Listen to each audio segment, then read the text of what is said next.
మనిషి స్వభావము విషపు స్వభావం, ఆలోచన విషపు స్వభావం. తనంతట తాను బ్రతకాలి, ఉచితంగా ఏదైనా రావాలి అనుకుంటాం కానీ నేను కష్టపడాలి, సంపాదించుకోవాలి, నాకు నేనే బ్రతకాలని ఎప్పుడు ఆలోచన చేయం ప్రియులరా. ఫ్రీగా వస్తుందంటే చాలు. 2 రూపాయల చంచు కోసమైనా బజార్లో నిలబడి కొట్టుకుంటాం. 2 రూపాయల చంచు కోసమైనా మన కష్టాన్ని అసలు లెక్క చేయం. ఎవరైనా కనబడితే వాళ్ళకి 10 రూపాయలు, 20 రూపాయలు, 100 రూపాయలు దానం చేస్తాం. అవి లెక్కలకు రావు. ఫ్రీగా వస్తుందంటే మాత్రం అది ఎంతో కోట్లుగా భావించుకుంటాం ప్రియులరా. ఇక్కడ మనం గమనిస్తే ఇప్పుడు మనందరం ఎలా ఉన్నామంటే సర్పము యొక్క కాటులో ఉన్నాం. చెప్పండి, సర్పం ఎవరిని కాటేసింది? అక్కడ ఇశ్రాయేలు కాటేసింది. ఇప్పుడు ప్రజెంట్ ఎవరిని కాటేసిందంటే మనల్ని కాటేసింది ప్రియులారా.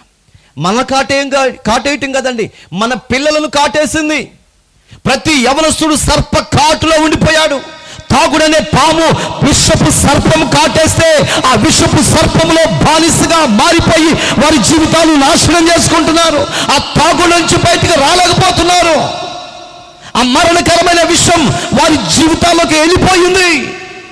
ఎంతమంది కాటు వేయబడుతున్నారో, తాపకరమైన సర్పముల చేత ఎంతమంది కాటు వేయబడుతున్నారో.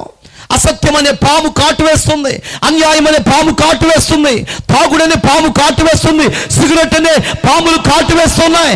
దేవునికి వ్యతిరేకమైన అనేక రకాల పాములు యవనస్తులైన వారిని కాటు వేస్తుంది ప్రియులారా. ఇప్పుడు అందరూ కాటు వేయబడ్డారండి. అందుకే కాటు వేయబడ్డారు కాబట్టి వాళ్ళకి అంతా ఏమెక్కేసిందని, విషం ఎక్కేసింది.